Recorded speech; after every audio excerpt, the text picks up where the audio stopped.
1996 मुझे पता है हुकूमत बिल्कुल ख़त्म होने वाली थी और नवाज शरीफ को पता था कि मेरी हुकूमत अब खत्म हो जा रही है।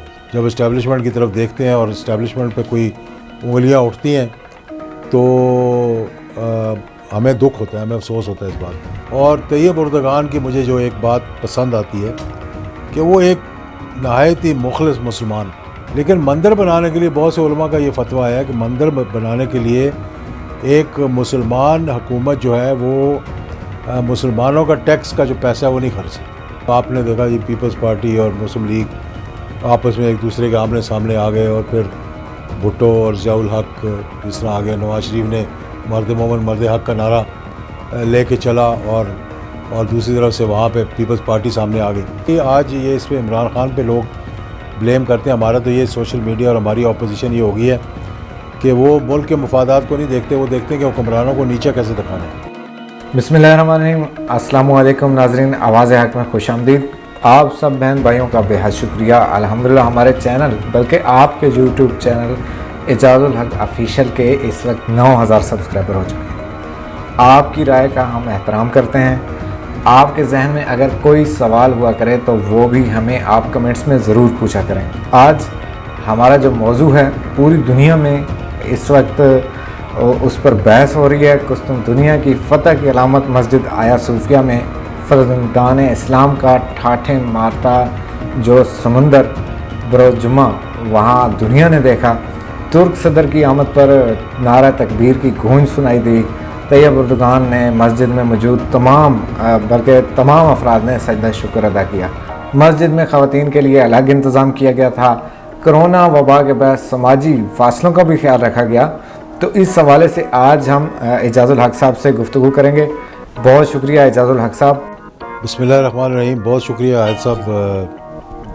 हम हमेशा ऐसे टॉपिक लेकर आते हैं जिस पे कि उम्मा की एक राय भी होनी चाहिए जी, और जो पेशरफ्त हुई है उसके बारे में ज़िक्र भी होना चाहिए। ये जो आया सूफिया का मामला हुआ है 86 साल के बाद, वहाँ एक म्यूज़ियम बना दिया गया था। असल में ये सुल्तान मोहम्मद फ़ातेह ने ये जगह ली थी अपनी फाउंडेशन के ज़रिए और इसका एक ट्रस्ट बना दिया था उसने। और ट्रस्ट में उसने ये बात वाज़े कर दी थी, मतलब ठोक दी थी कि यहाँ पर सिर्फ मस्जिद बन सकती है, यानी गिरजे को ख़रीदा जी, और यहाँ पर एक मस्जिद बन सकती है। लेकिन मसलतों की वजह से वहाँ पे कभी म्यूज़ियम बना दिया गया, कभी उसको बंद कर दिया गया।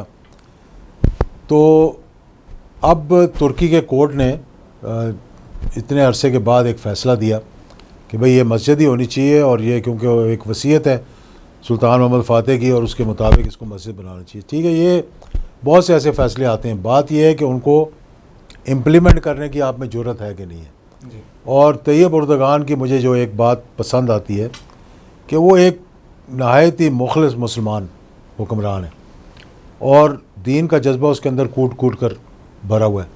चाहे उसको आप तिलावत करते हुए देख लें, चाहे उसको आप अपनी कौम के साथ बातचीत करते, क्योंकि वो एक मिडिल क्लास से उभर कर ऊपर आया। जिस तरह के हम लोग सारे ही मिडिल क्लास के हैं, हमारे हुक्मरान भी मिडिल क्लास के कई आए जो पहले जो मिडिल क्लास में थे और ख़ुसूसी तौर पर जब वो जाते हैं ऊपर बैठ जाते हैं हुक्मरानी के लिए तो वो मिडिल क्लास से अपर मिडिल क्लास से मतलब दुनिया की अपर मिडिल क्लास में चले जाते हैं और वो फिर अवाम में और उनके अंदर जो गैप आ जाता है कि उनकी सोच ही फ़र्क हो जाती है जी।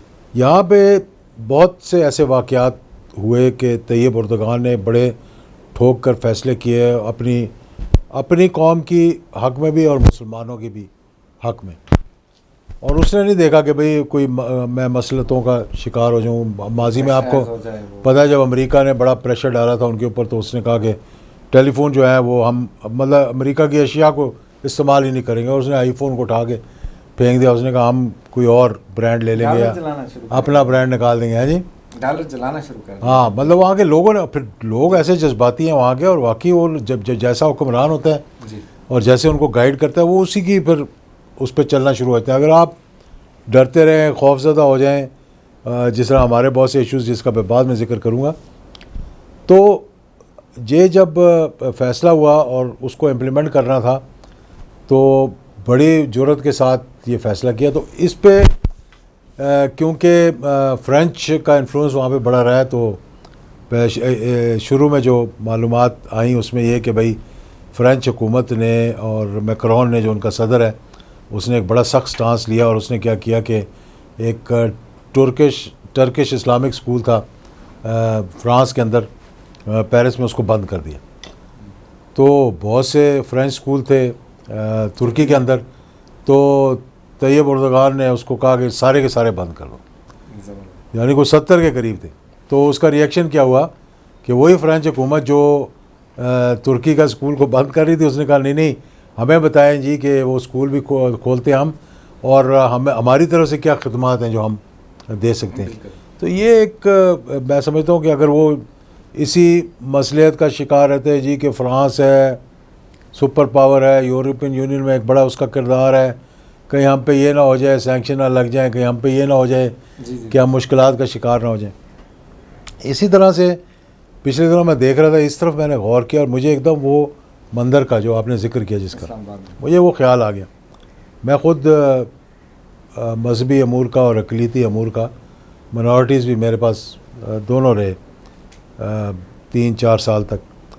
तो मैंने बहुत से मिनॉरिटीज़ की, मतलब सिखों के लिए बहुत से ननकाना साहब आगे पीछे, बल्कि एक स्टैम्प भी निकाला, फर्स्ट डे कवर निकाला हमने जब 300 साला उनके गुरु थे, 9वें गुरु थे, उनकी सालगिरह थी, तो हमने वो स्टैम्प निकाला। एक सिखों के अंदर एक जज्बा उभरा और उन्होंने फिर पाकिस्तान की तरफ अपना रुख किया।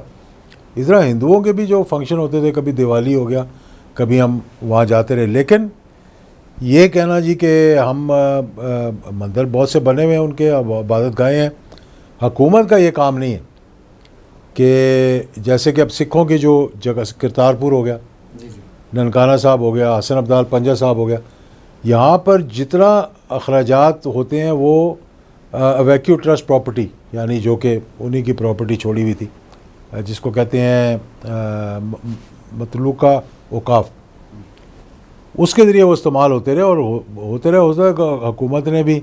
लेकिन मंदिर बनाने के लिए बहुत से उलमा का ये फतवा है कि मंदिर बनाने के लिए एक मुसलमान हुकूमत जो है वो मुसलमानों का टैक्स का जो पैसा है वो नहीं खर्च सकती। हाँ, अगर किसी ने अपनी जेब से करना है तो वो आप कर लें, और फिर आपने किसकी खुशनुदी हासिल करनी है। मैं इसके बिल्कुल ख़िलाफ़ नहीं हूँ कि जी हमारे भी यहाँ पर बहुत सी हिंदू हैं जो पाकिस्तान में रहते हैं और हो सकता है कि वो अच्छे पाकिस्तानी हों जी। लेकिन आप दूसरी तरफ देखें कि बारबरी मस्जिद के साथ क्या हुआ हिंदुस्तान के अंदर, और जिस तरह से उन्होंने वो रिएक्शन दिखाया, तो इस इशू को मैंने बहुत से उलमा इकराम का फतवा इस पर देखा है कि हुकूमत पाकिस्तान उस पर ख़र्चा नहीं कर सकती और ये सरकारी पैसा नहीं लगा सकते। और ये मसला कोई आज ये इस पर इमरान ख़ान पे लोग ब्लेम करते हैं। हमारा तो ये सोशल मीडिया और हमारी अपोजिशन ये हो गई है कि वो मुल्क के मफादात को नहीं देखते, वो देखते हैं कि हुक्मरानों को नीचे कैसे दिखाना है। माजी में मैं आपको बताता हूँ कि मैं क्योंकि हुकूमतों के बहुत करीब रहा और मैंने इनको देखा कि एक तो हमारे अंदर एक पॉलिटिकल कन्फ्रंटेशन आई, ठीक है ना। आपने देखा जी पीपल्स पार्टी और मुस्लिम लीग आपस में एक दूसरे के आमने सामने आ गए, और फिर भुट्टो और ज़ियाउल हक जिस तरह आ गए, नवाज शरीफ ने मर्द मोमन मर्द हक का नारा लेके चला, और दूसरी तरफ से वहाँ पे पीपल्स पार्टी सामने आ गई। ऐसा ऐसा क्या हुआ कि ये पॉलिटिकल कन्फ्रंटेशन इकोनॉमिक कन्फ्रंटेशन में तब्दील हो गई कि अगर मुस्लिम लीग नून ने कोई अच्छा काम करना है, जैसे कि मोटरवे बनाई, तो मोहतरमा आएंगी तो वो उसको क्या करेंगे जी कि पहले तो रोक देंगी काम, बिल्कुल ऐसे, ठीक है ना। उसके बाद वो ये करेंगे कि जनाब इसको अगर ये 4 लेन की थी तो इसको 3 लेन की कर दें। 1996 मुझे पता है हुकूमत बिल्कुल ख़त्म होने वाली थी और नवाज शरीफ को पता था कि मेरी हुकूमत अब खत्म जा रही है, बस फटाफट उसका बंदोबस्त किया कि इसका इफ्ताह करें हम, और इफ्ताह करके यहाँ से जुलूस लेके लाहौर तक पहुँच गया। अगर मोटरवे पे आप जाके देखें तख्ती लगी होगी उनकी, मोहतरमा की हुकूमत आ गई। और हमारी इस्टेब्लिशमेंट भी है ना, वो भी मसलतों का शिकार रही है बहुत। यही मैं आज बात करना चाहता हूँ, क्योंकि लोग जब इस्टेब्लिशमेंट की तरफ देखते हैं और इस्टेब्लिशमेंट पे कोई उंगलियाँ उठती हैं तो हमें दुख होता है, हमें अफसोस होता है इस बात का जी। और उनको भी चाहिए कि अपना किरदार जो है उसके लिए कोई बेहतरी के इक़दामात करें, क्योंकि जैसे ही ये मैंने आपको बताया ना कि इकनॉमिक कन्फ्रंटेशन हुई और पॉलिटिकल कन्फ्रंटेशन तब्दील हुई, तो फिर इस्टेब्लिशमेंट के पास भी कोई नहीं था रास्ता नहीं था। तो उन्होंने कभी तो एक हुकूमत को ला कर बैठा दिया, फिर उसी हुकूमत को गंदा करके निकाल दिया, फिर जिसे पहले गंदा करके निकाला था उसे फिर ला कर बैठा दिया। तो इन मसलतों की वजह से पाकिस्तान जो है वो बजाय तरक्की के रास्ते पे जाने के वो पस्ती की तरफ जाता रहा। क्यों? कि हमारे इंस्टीट्यूशंस के अंदर, फ़ौज तो एक ऐसा इंस्टीट्यूशन है जिसके अंदर एक एहतसाब का अमल भी है, जिसके अंदर अपने वो करते हैं, बाकी इंस्टीट्यूशंस जो हैं उनको वो अपने पैरों पर नहीं खड़े हो सकते। और बाकी तरक्की याफ्ता मुल्कों के अंदर ये होता है कि आपका जो महवर है वो इंस्टीट्यूशन होता है, और मामलात जो है वो इंस्टीट्यूशन के इर्द गिर्द घूमते हैं, चाहे वो जुडिशरी हो, चाहे वो मुकन्नना हो, पार्लियामेंट हो, चाहे वो ब्यूरोक्रेसी हो, या जो भी आप ले लें। मीडिया को भी कहा जाता है कि एक पिलर ऑफ द स्टेट है, लेकिन ख़ुद एहतसाबी का अमल नहीं है। कभी एक हुकूमत का साथ दे रहे हैं, कभी दूसरी हुकूमत का साथ दे रहे हैं। एक चैनल जो है वो एक पार्टी के साथ चल रहा है, दूसरा जो है वो दूसरी, यानी मुफादात, सियासत में भी मुफादात, नज़रिया ख़त्म हो गया। और जब नज़रिया ख़त्म हो गया तो फिर मामलात ही हमारे पस्ती की तरफ जाने शुरू हो गए। तो इसलिए मैंने ये देखा है कि ये जो मामलात हैं इनको बेहतर करने के लिए आपको एक अच्छा इक़दाम करना पड़ेगा। और एक आपने बना दिया जो